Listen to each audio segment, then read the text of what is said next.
Bismillahirrahmanirrahim. Assalamualaikum warahmatullahi wabarakatuh. Peace be to all of you and good morning. Before I begin, I would like to greet my beloved COTABATeños, especially our beloved Honorable City Mayor, ATTY.FRANCES, GUIANI-SAYADI, our city councilors who are in perfect attendance, city administrator, distinguished guests, national offices present, non-government organizations, different sectors, city government employees, and friends from the media, good morning. Looking back, I never thought I would be here standing in front of you to present the legislative report as your city vice mayor, since this is my third and last term as a city councilor. The year 2016 was a tough year for us and our family, since we lost a very good man, not just to our family, but to the city of Cotabato. His dreams become our inspiration to continue what Tito Joe has started.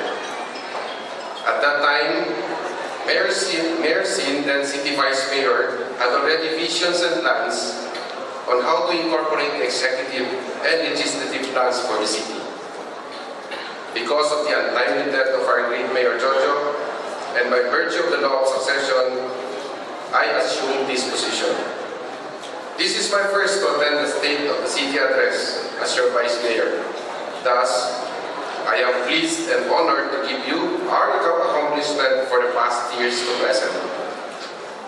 Needless to reiterate, our Honorable City Mayor has been very active in maintaining peace and order in the city, where she leads the team herself through the 24/7 Ronda patrols.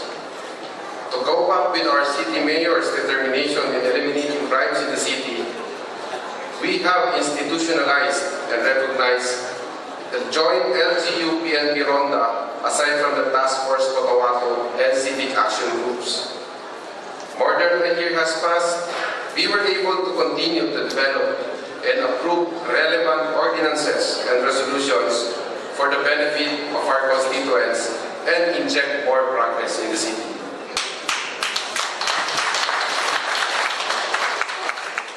In behalf of our active city councilors and their respective committees, we have already approved a total of 212 ordinances and 287 resolutions, which involves further developments for infrastructure, social advances, economic stability, political will, environmental protection, public safety, peace and order solutions.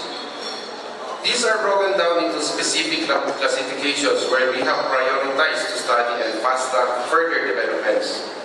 To mention some, these are the approval of the operation of the AAA Halal Slaughterhouse, the creation and full implementation of the City Environment and Natural Resources Office, approval of the Comprehensive Development Plan and Annual Investment Plans for 2017 to 2019, the Solid Waste Management Plans, Septage Management System, New Traffic Ordinance, Gender and Development Code, amended some sections of the Children's Code of the City, regulated the speed limit of motor vehicles and motorcycles traversing at Rosarix 1, amended and revised the ordinance mandating the installation of CCTV cameras in all establishments and public places, approved the discipline ordinance of the city, water conservation programs, and I would just like also to add that we also have our food safety ordinance in our city, and a lot more. On the economic part, the city legislative body has also passed relevant resolutions for advancements.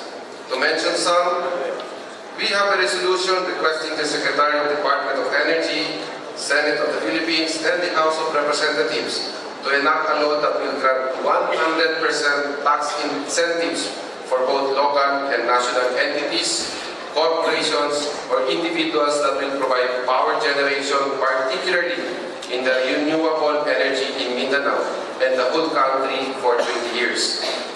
and a resolution requesting to the Philippine Economic Zone Authority to declare Cotabato City as an economic zone.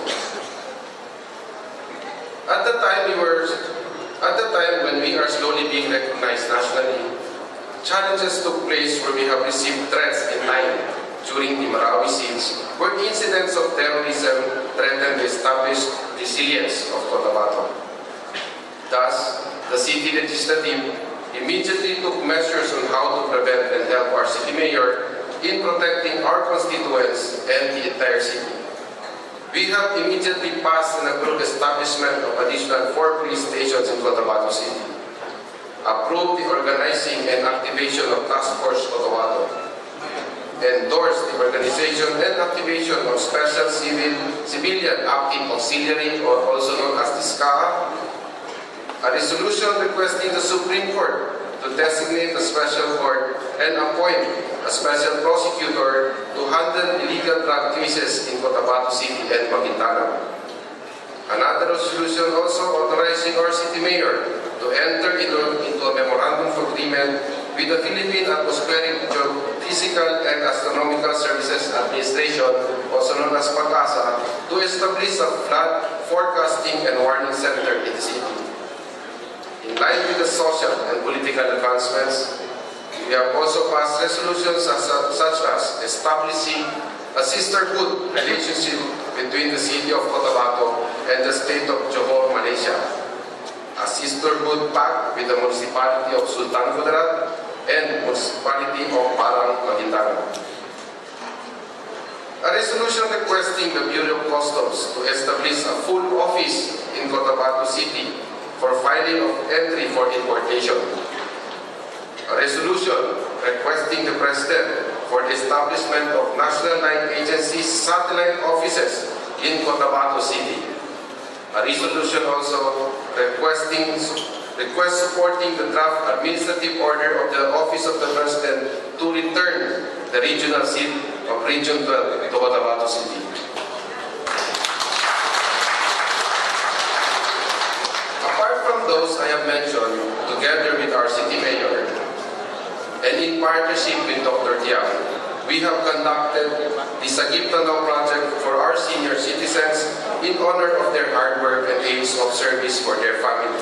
Please watch this video clip for about 3 minutes.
Mana kan dulu ini yang dari dasar kita, kita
Thank you. We also have lined up proposals lobbying for further study and approval in line for further developments. Rest assured that we are doing our best for Cotabato City, most especially the City Mayor, your Vice Mayor, and these 12 ladies and gentlemen, our City Councilors, who actively participates. We have already eliminated the idea of the majority and minority actually. We are considered as one. Your representative, your workers in the government, the mayor, I, and these 12 city councilors. Kaya I would like to request everyone to give a hand to the 12 councilors who are here. Give their support, 100% support to the city mayor and to the legislative council. And for that, we assure you that we are doing our best in Cotabato City and impose change and discipline for advancement and continuity. Thank you very much and ahlan wa sahlan. Sige ka,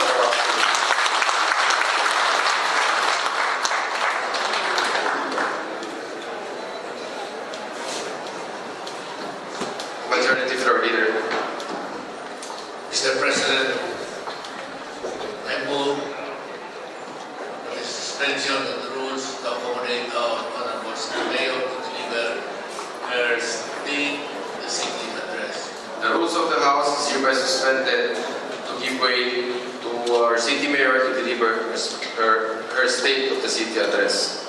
May I call on Mr. Marco Moa to take on Mayor GUIANI-SAYADI. And now, ladies and gentlemen, to give her State of the City Address 2018. Let us all welcome the very active and dynamic City Mayor of Cotabato City. Please help me welcome Honorable ATTY.FRANCES CYNTHIA GUIANI-SAYADI. Thank you very much. Gentlemen and ladies, Honorable Vice Mayor, GUIANI Dumama, fellow public officials, friends from the media, from the BNP, from the AFP, from the non-governmental organizations, visitors, good morning, fellow Cotabateños. It is lack of faith that makes people afraid of facing challenges. And I believe in myself, I believe in my people, and I believe in my government. I have faced more than my share of challenges, of obstacles, and of barriers in my entire life. But all those were incomparable to the ones that I had to overcome in my first year of sitting as the mother of Cotabato City. Many have doubted. Some were even angry because of my firm stand in the strict implementation of laws in the city. Believe me, it was not as easy as it looked. It took a lot of courage and strength to continuously rally for what I know is right for my fellow Cotabateños, but in the end, everything was all worth it. If I had not done what I had done, if I had not faced what I had faced, if I did not stand where I was supposed to stand, where do you think Cotabato City will be today? That I cannot tell you.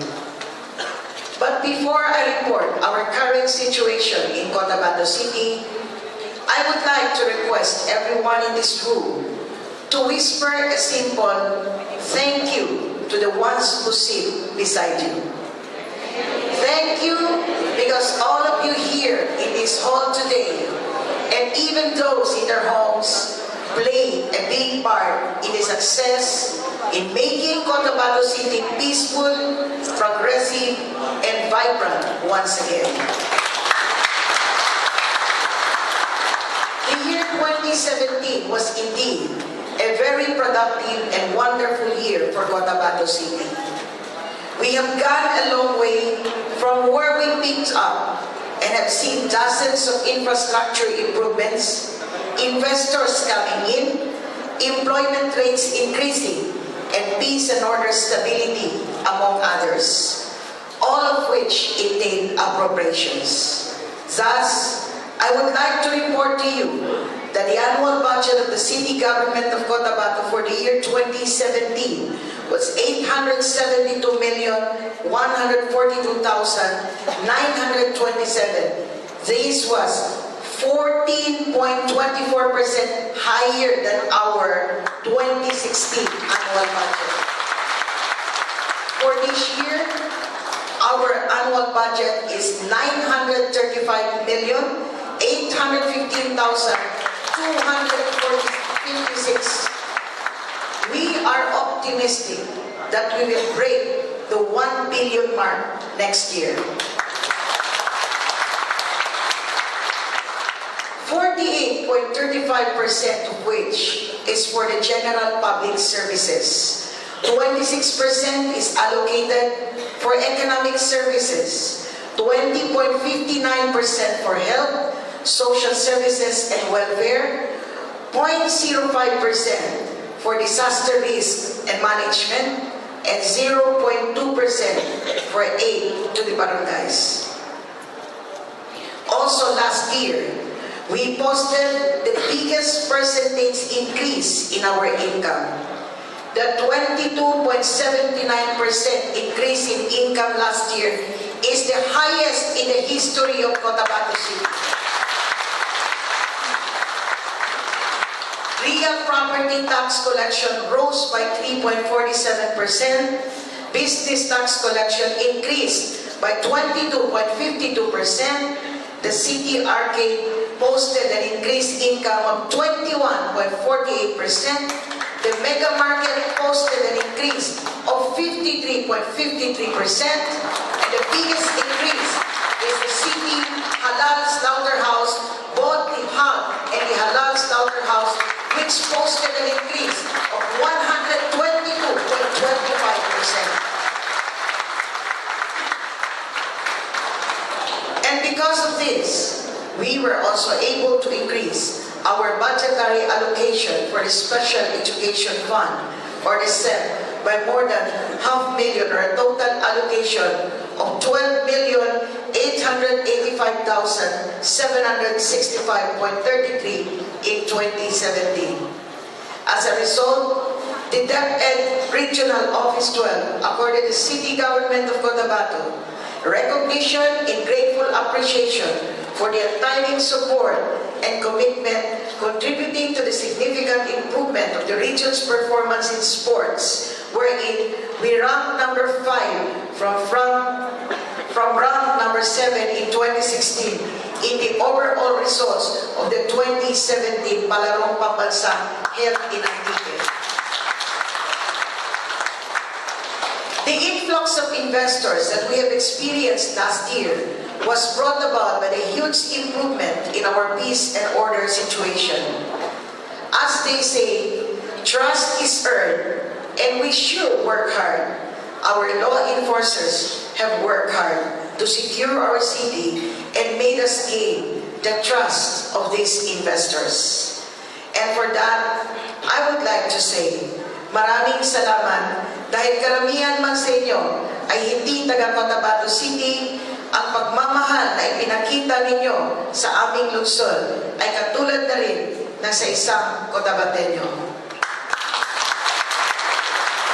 Some 1.2 billion pesos worth of investments came in last year, which resulted in the direct job generation of 1,250 Cotabateños. Parallel to this, these new investments also generated additional income to other allied services, particularly on transportation, leisure and recreation, housing, among others. And because of this, MIDER, an agency of the United Nations, accorded the city the award of highest employment rate for out-of-school youth for 2017 in the entire island of Mindanao. This is also the perfect time for me to inform everyone that a group of Chinese investors are on their way to Cotabato City on February 5 as they are interested to partner with us in the construction of the new port and airport of Cotabato City. The China Engineering Construction Company from Shenzhen, China, has expressed its interest in the project that was proposed to them in a series of meetings last year. The new airport will serve as Terminal 2 of the Awang Airport, therefore decongesting the latter. We are also envisioning this new airport to cater to some international flights, especially during the hot season. Moving on, with the improved business climate of the city, business registration and licensing also increased by 28% last year as compared to 2016. And as part of our modernization program, the computerized business permit and licensing system, or the BPLS, is now fully operational. From the usual 5 to 7 days processing period before the computerization, business permits and licenses can now be released in 2 hours or less, provided that all the requirements are complete. Our computerization program is not only limited with the BPLS. It encompasses all of the major operations of the city government of Cotabato. This week, the full computerization of the operations of the City Budget Office, City Accounting Office, and the City Treasury will begin. Together with it are the computerization of our payroll system and other data management functions of the various offices of the city government. Also included in the establishment of the computer-based network with the city is the 37 barangays. All this is part of our agenda in making Cotabato City at par with other highly urbanized cities, particularly in the field of information technology. By the way, we will soon see a new kind of traffic signaling system in Cotabato City. We have entered the Memorandum of Agreement with the Information Technology and Business Solutions Corporation for the establishment of the so-called Integrated Public Advisory and Analysis Display Solution, or IPAD. The IPAD is bundled with license plate recognition cameras to be installed along strategic roads. It will be able to recognize the vehicles that are violating traffic rules and regulations and help the authorities with their peacekeeping measures. The project, as modern and expensive as it may sound, is of no cost to the city government. This project is part of the public-private partnership program being advanced by the government. Through our local version of the Private-Public Partnership Ordinance, although it's our local version and it's being finalized by the Sangguniang Panglansod, private investors are already coming in under the public-private partnership. You see, I started my political career with one big vision, and that is a better, bigger, and prouder Cotabato City. I dedicated myself to a mission to bring about change, real change, not only heard and reflected through words, but change that is truly felt by each and every Cotabateños. And now, all of these developments validate that I am on the right path. We may have never seen all of this to happen in our city, but now they are. I cannot help but feel overwhelmingly happy. I know all of you are too. Meanwhile, pursuant to our mandate to deliver basic services to our people, the City Engineering Office was able to complete dozens of infrastructure projects last year. Among these are the concreting of road and installation of water deep well facility at the city's Halal Slaughterhouse in Barangay Tamuntaka, the construction of a permanent evacuation center in Malagapas, the construction of a retaining wall at the Cerro Central Elementary School, the establishment of the Cotabato City Teen Center, the installation of stainless steel railings at the PWD ramp at the People's Palace, the maintenance of the road leading to the city's dump site at Barangay Poblacion 9, the renovation of the PC Hill Command Post, the reblocking of Santa Clara Street at Barangay Rosary Heights 5, the implementation of the Phase 3 of the rehabilitation at Don Juliano Avenue, road concreting at Don Cerro Elementary School, the installation of concrete hollow blocks and tile works at Tantawan Park, the rehabilitation of the Old City Hall as Visitors Information Center, including the reinstallations of all its wirings, the renovation of the extension buildings of the PNP Bomb Squad quarters, the construction of additional police outposts, the construction of the City Pound and Animal Treatment Facility, the opening and improvement of the access road leading to the city's relocation and resettlement area at Barangay Kalanganan, the concreting of the portion of Yapsia Street connecting with Alonso Street at RH10. Aside from these projects, the City Engineering Office has also started to work on the following public works project. The construction of Dato Balabaran Multi-Purpose Building, the beautification of the Veterans Avenue towards Mabini Street, the construction of the Vocational Training Center for Persons with Disability, the rehabilitation of flood control and drainage system, the rehabilitation of the Barangay Hall at Poblacion Mother, the repair and rehabilitation of the Barangay Health Center, the construction of the fence and steel gates at Rosary Heights Mother, construction of the 15 police outposts, the construction of flood control and drainage systems, remodeling of the open tienda at City Arcade, rehabilitation of restrooms at the People's Palace, the expansion of the detention center at Police Precinct 1, the retrofitting of Kamasi Bridge, the rehabilitation of health centers in the different barangays,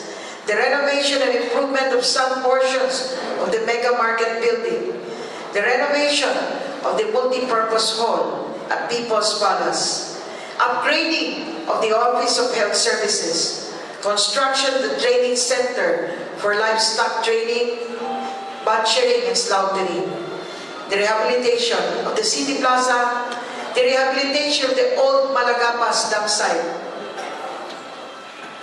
Aside from projects funded out of local funds, the city government is also a recipient of assistance from various national government agencies. The Saling Tubig program is now on its second phase. The amount of 11 million was provided by the DILG for the installation of water pipes to Barangay Tamuntaka 2, 3, 4, and 5, and Kalanganan 2. The project is being undertaken with the Metro Cotabato Water District. The Department of Agriculture provided us 2 million peso worth of assistance for the additional equipment for the city's hog slaughterhouse. Another funding of 1.11 million from the Department of Agriculture for the construction of farm-to-market roads at Barangays Tamuntaka 3, 4, and 5, and 300,000 for Kalanganan 2. A productivity resource display center will soon be put up in the city. The center will serve as display and training center or trading area of our agriculture and fishery products.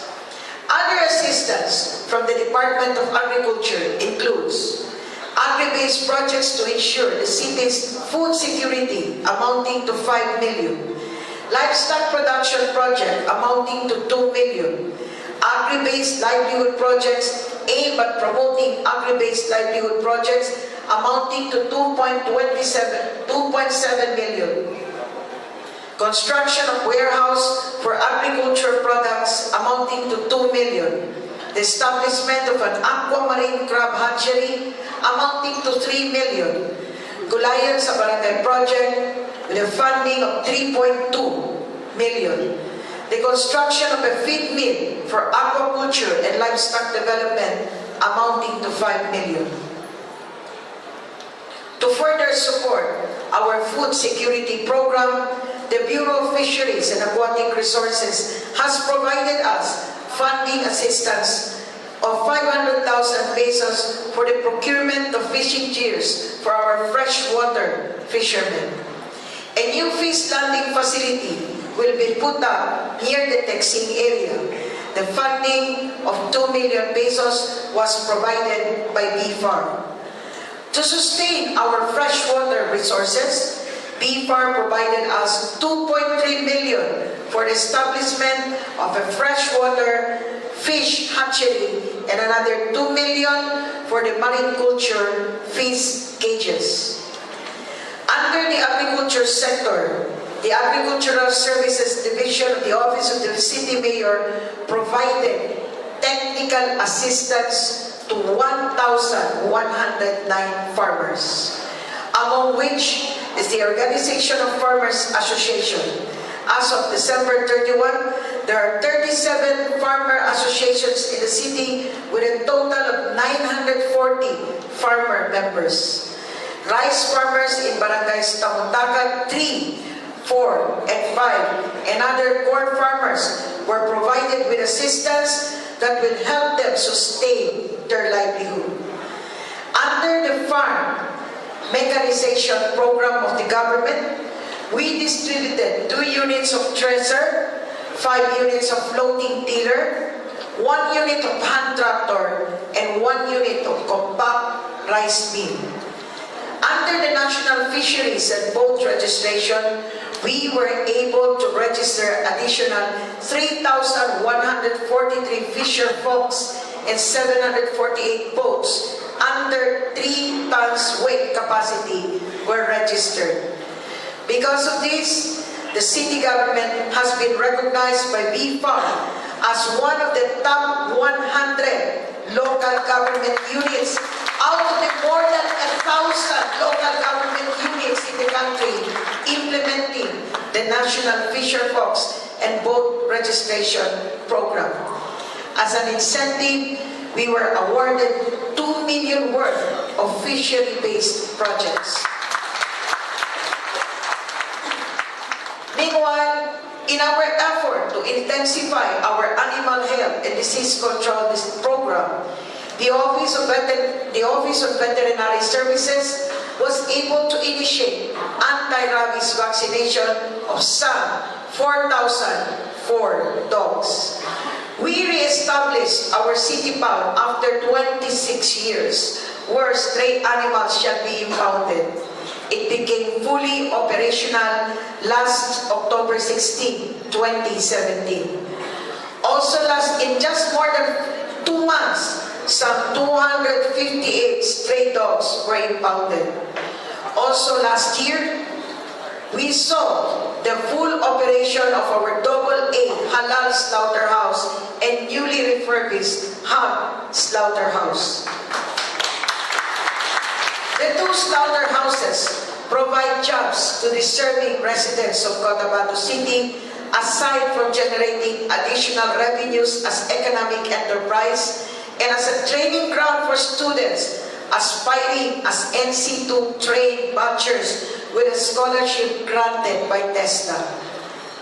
In fact, we just signed the Memorandum of Agreement with the Romeo Rodrigo Senior Memorial Colleges of Lang, North Cotabato, Under this agreement, their students taking up slaughtering and butchery courses will have their on-the-job training using our halal and HON slaughterhouses.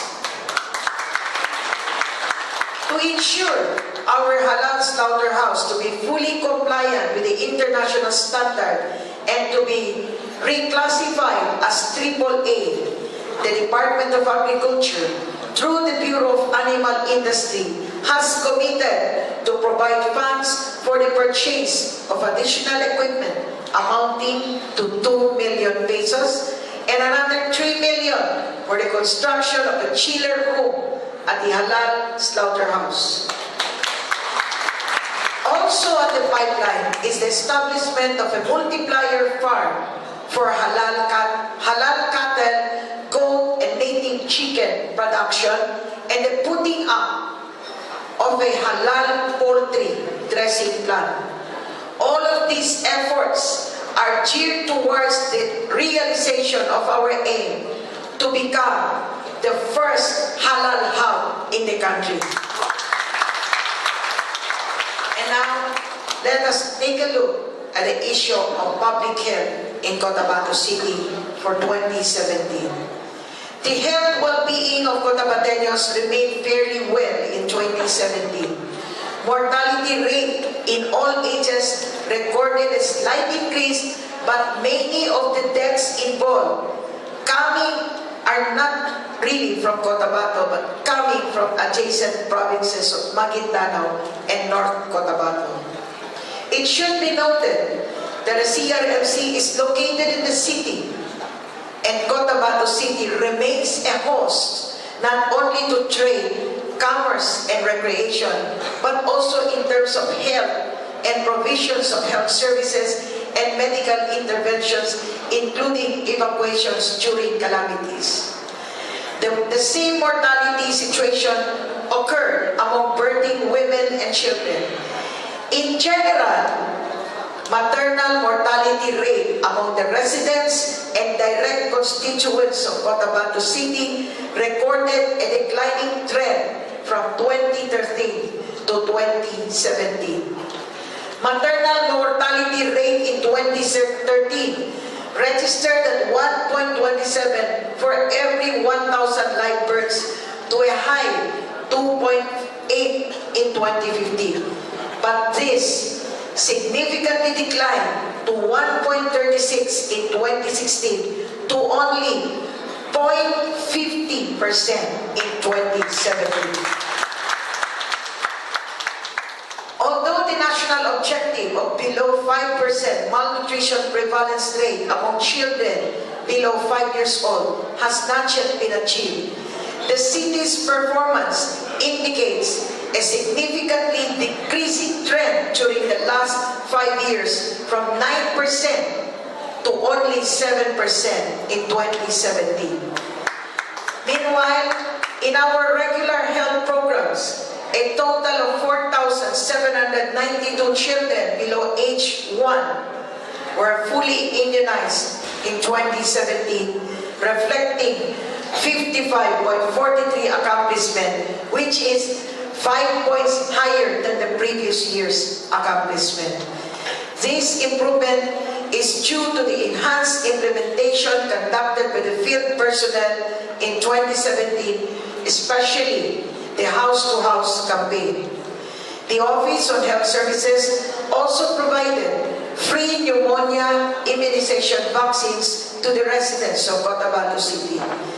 Extensive determination of the nutritional status of children in Cotabato City through weight height evaluation method were conducted by the Cotabato City Health Services corresponding to the Garantisadong Pambata program.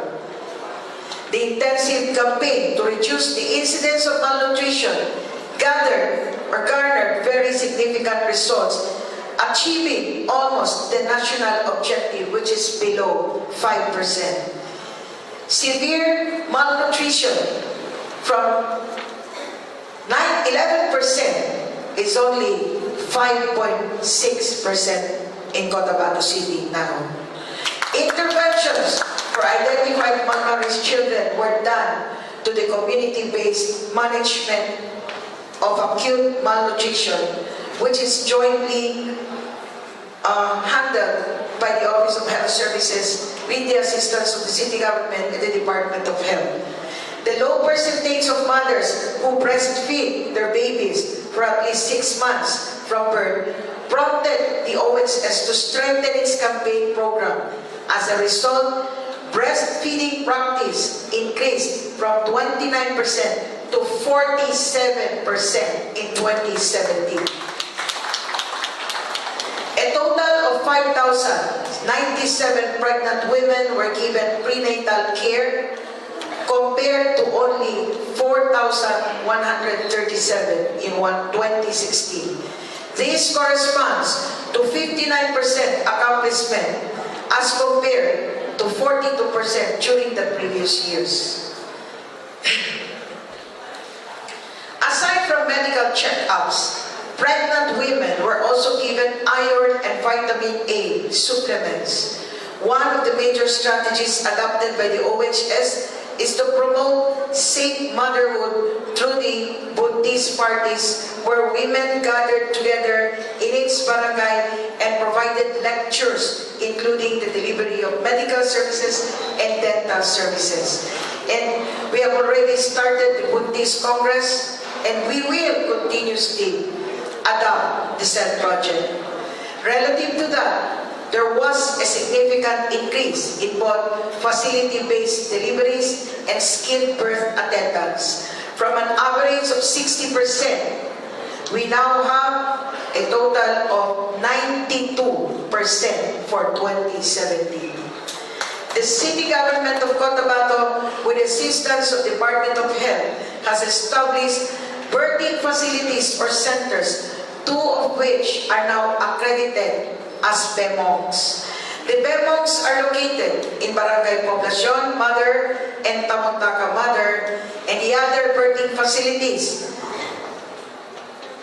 are located in Barangay Bagua 1 and Rosary Heights, Mother, adjacent to the Office of Health Services. Maternal deliveries have already been served in these facilities. On the issue of water, sanitation, and social hygiene, the city government intensified its campaign for the promotion of the international program to teach children the proper hand washing, social hygiene, and sanitation. It has assisted schools in providing hand washing facilities. In 2017, we attempted to make a Guinness World Record by conducting the longest hand washing demonstration from the City Plaza to the People's Palace.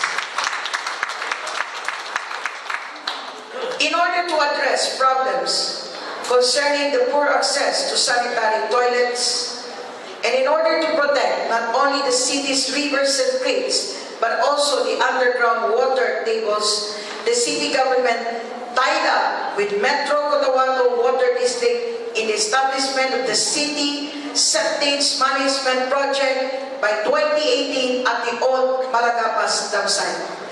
This is an 80 million peso project designed to collect all household septage for processing and proper waste disposal. And this is the first mechanical septage in the entire country.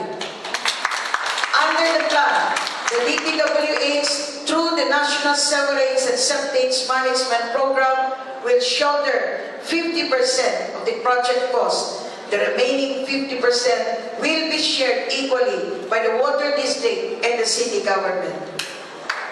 And talking about waste disposal, I am proud to inform you that Barangay Kalanganan 2, also known as Barangay Datu Sarip Sinsuan, was declared as the first zero open defecation barangay in Cotabato City in December 6, 2017. This achievement was a result of the joint project undertaken by Samaritans First and the city government of Cotabato through the Office of Health Services. The project initiated advocacy campaigns through intensive information and education. The Samaritans First provided toilet facilities to about 200 households. To further expand the coverage of our health services, we have provided an annual allocation of 3 million specifically for special program for children's health under the Early Child Care and Development Program and the Children's Welfare Program. In addition, we also subsidize the filial premiums of indigents in the city in the amount of 3 million annually and provides 2 million annual subsidy to the Cotabato City Regional and Medical Center for the city's indigent patients. And because of our good performance on the aspect of health, the city government was a recipient of the following awards. Certificate of recognition for the city government's contribution to the maternal and neonatal tetanus elimination, awarded by no less than the Department of Health Secretary. Certificate of recognition for the city government's initiative on the implementation of the Family Planning Program. Certificate of recognition to the City Health of Cotabato for the best in timely reporting of the field health services. The plaque of recognition to Poblacion 5 Health Center for being the highest performing rural health unit in the Family Planning Program in Region 12.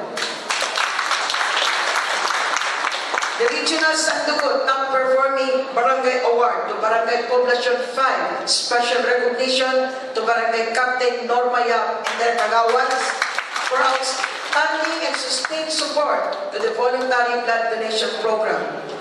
And special recognition again to Barangay Poblacion 5, Poblacion 3, and Alex 4 for achieving more than the target for voluntary blood donation. Congratulations, Barangay Captains. In other developments, the year 2017 was also very colorful and delightful in terms of the delivery of our social services to our people. The 65 daycare workers or child development workers and 17 supervised neighborhood play volunteers. The city government has increased its capacity to serve the preschool children by about 8.7% from 3,277 to 3,561 in 2017. In the recent mapping survey conducted in 26 barangays, however, the CWDs and SNPs volunteers were able to identify 8,196 schoolers.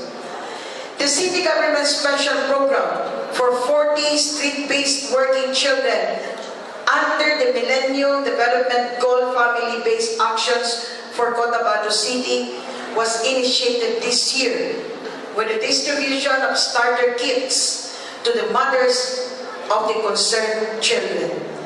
The mothers were provided technology training on banana-based processing, the food safety, gag orientation, family development sessions.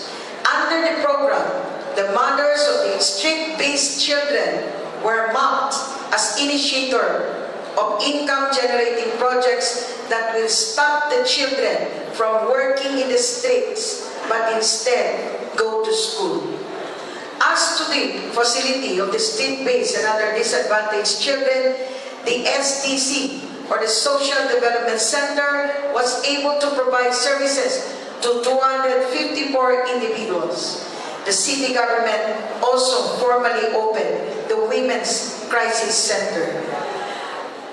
This SDC and the Women's Crisis Center also provides social services, psychosocial interventions to admitted clients, and that also includes preparations of their foods and clothing, personal hygiene, orientation on house rules and counseling. Both centers will coordinate with concerned agencies in order to facilitate the client's return home. There were 382 out-of-school youths and other socially disadvantaged youth groups who benefited by the city government's Unlad Kabataan program for this year. For 2017, OSWD conducted family development sessions and they provided counseling services such as material and childcare, self-enhancement, awareness of community participation to some community-based women, especially mothers. The Productivity Skills Capacity Building for Disadvantaged Women program, which aimed at improving the status of the disadvantaged sector, provided skills to some 81 women last year. The skills made them capable in engaging productive livelihood activities and eventually contributing to increased family income. Some 1,749 persons with disabilities were validated and issued IDs. 51 were referred to the OHS for availment of a wheelchair. 5 was referred to the Rotary Club for hearing aids. 5 PWD received medical assistance from the city government. As to the elderly, the city government, out of its budget, provided assistance to some 2,955 members of the senior citizen sector. Last year, performance highlights from issuance of 1,750 senior citizens, the 2,000 burial assistance, the centenarian incentives, 100,000 given to those senior citizens who reached 100 years old, the social and self-enhancement through the physical fitness program known as the HATAW, the counseling sessions, and in cooperation with the DSWD 12, the city government facilitated the quarterly pension payouts to some 7,329 senior citizens.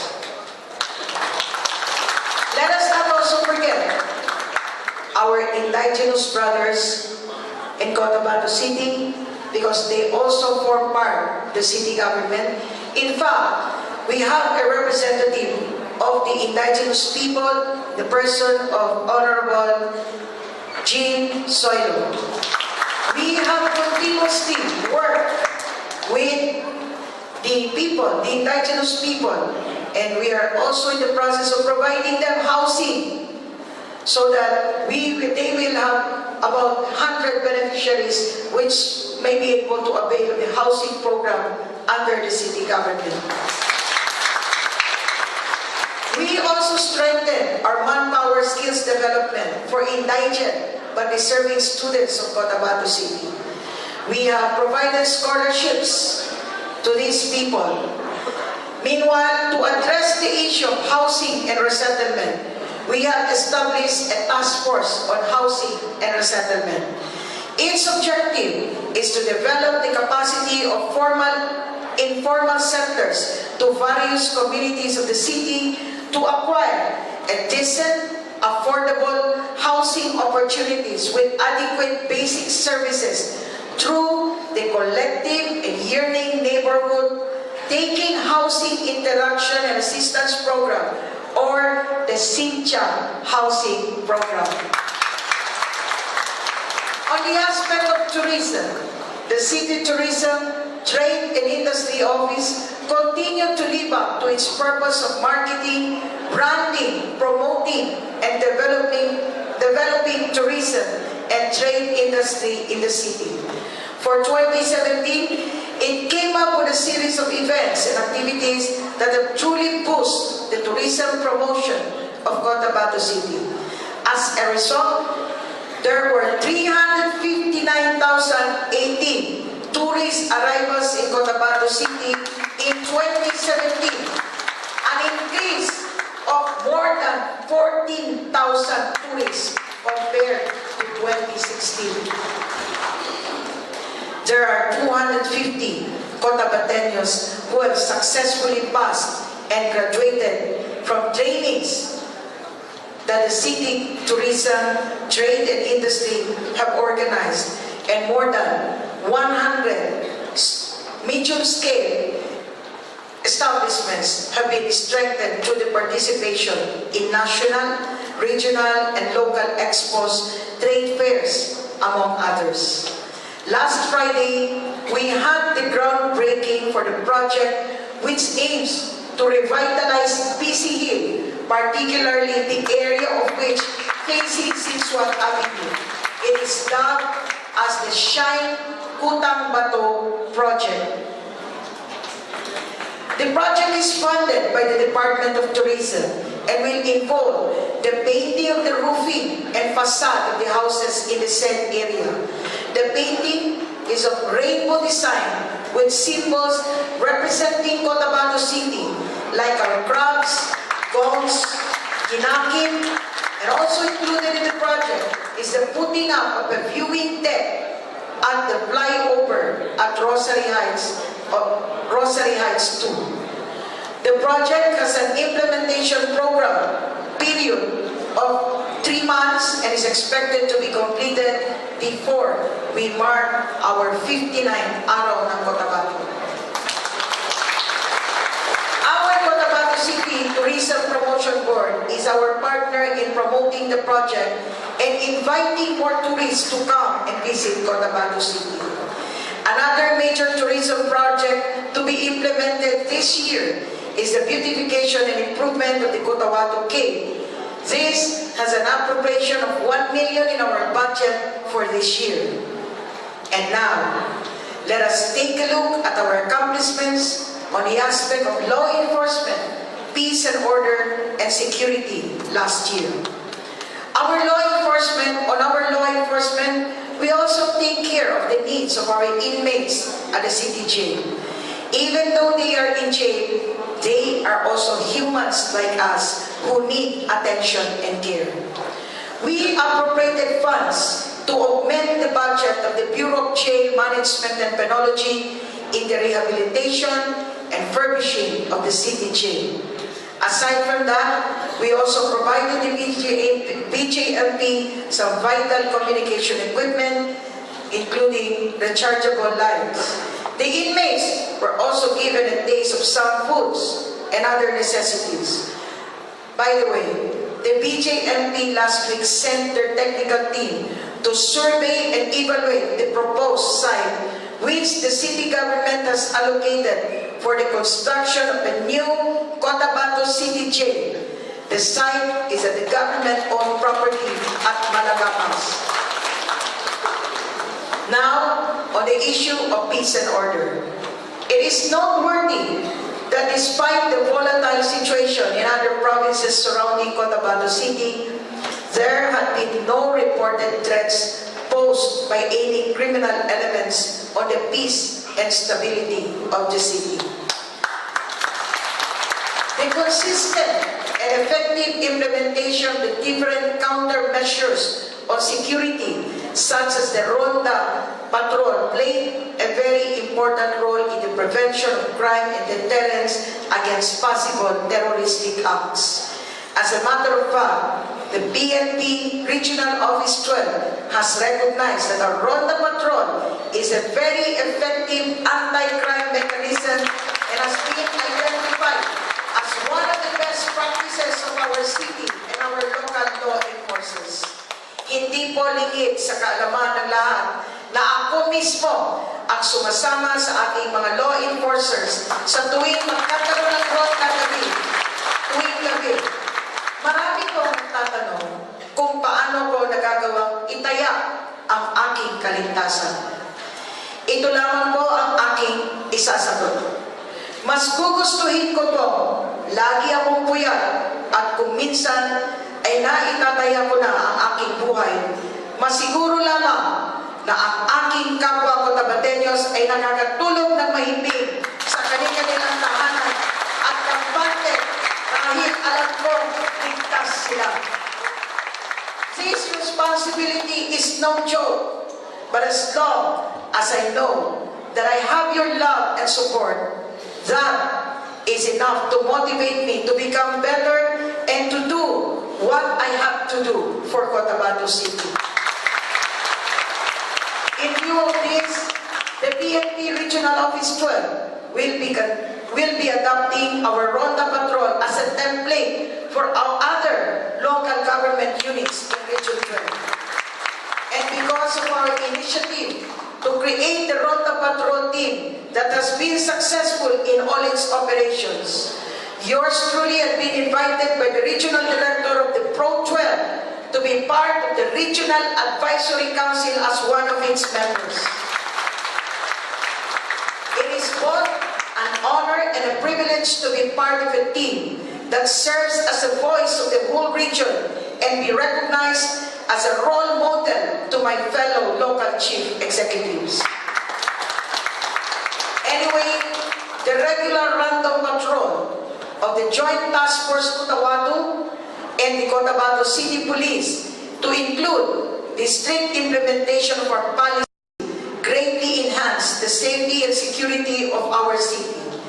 The number of index crimes committed last year was only 440 as compared to 2016's record of 963, or a drop of 45.69%. Among the index crime, the biggest reduction were on murder, which dropped by 35%. Physical injury dropped by 49%. Robbery incidents dropped by 55%. Theft dropped by 45%. Motorcycle theft dropped by 45%.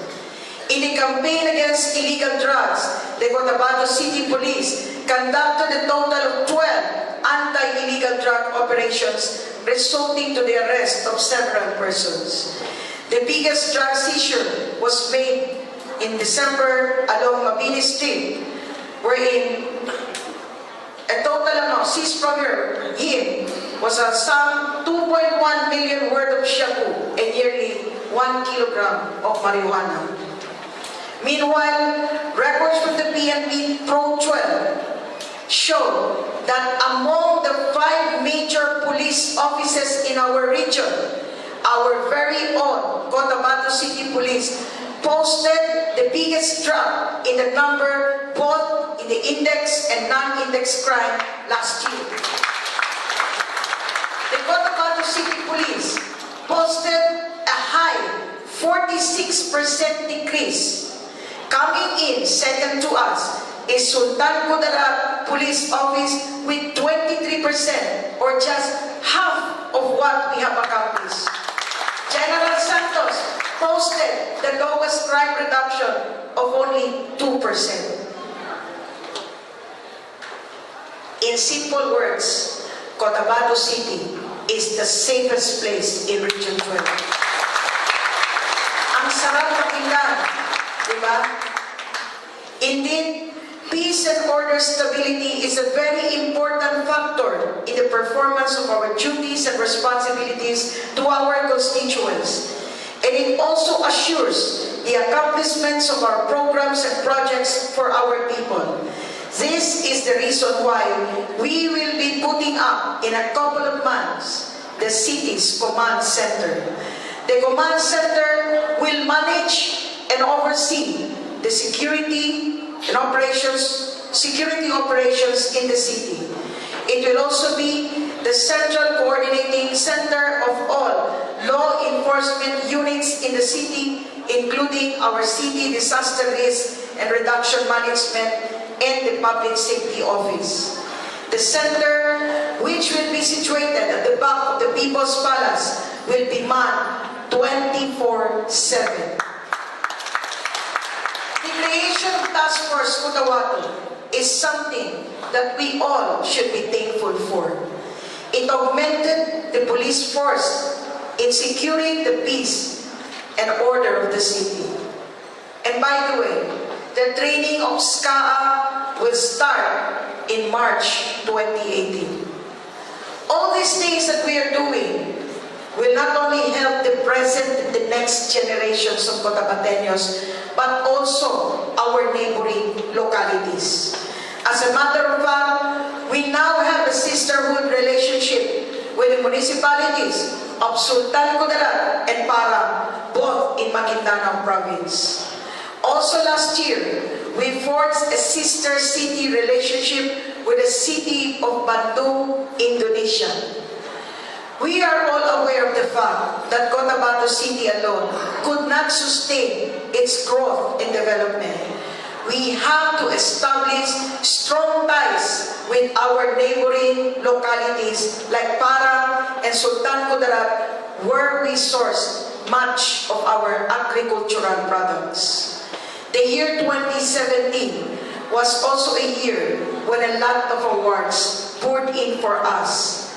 And before I continue, I would like to give my sincerest thanks to the Sangguniang Panglunsod, both the minority and majority, for giving me your full support. To the department heads of Cotabato City, for working even during weekends, especially when meron tayong mga bisita, and for the PNP, the AFP, and all the other authorities, sa lahat ng tulong ninyo, because hindi namin matatanggap ang lahat ng awards na yan kung hindi po tayo nagkaisa.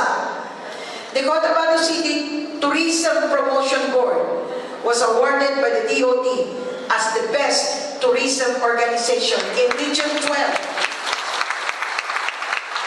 For the third consecutive year, we were second in the top 10 most business-friendly city by the Philippine Chamber of Commerce and Industry. For the third consecutive year, we were adjudged as top 2 in the most child-friendly city, independent component city category.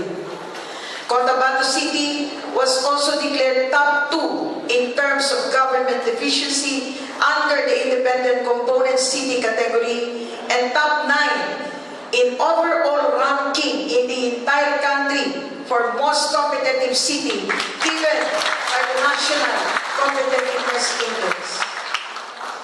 Yours truly is a regional finalist for the Presidential Lingkod Bayan Award given by the Civil Service Commission and was awarded the most outstanding city executive by the Mindanao Fourth Estate Incorporated, the Save Me movement. But the biggest award that we got last year is the prestigious Seal of Good Local Governance by the DILG, proving that the city of government of Cotabato is a hard-working and honest local government.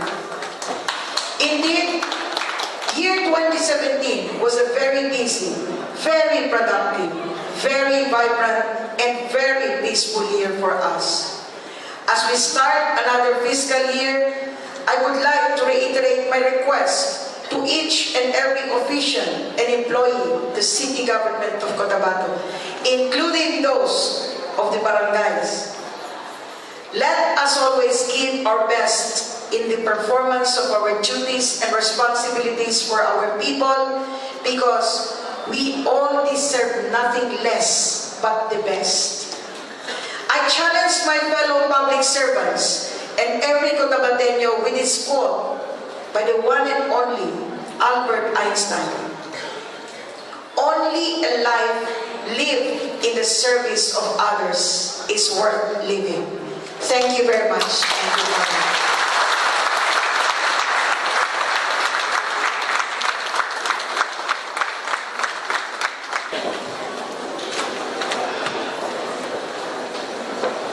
Majority Floor Leader, we already heard the State of the City address of our Honorable Mayor. What is the pleasure of the Majority Floor Leader? Mr. President, I would like to request everybody to give our Chief Executive a standing round of applause.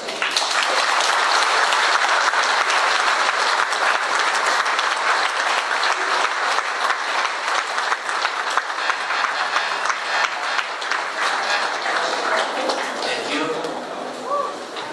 Mr. President, I move to lift the suspension of the rules rules of the House. Any second? Comments, objections, seeing none, the rules of the House suspended is hereby lifted.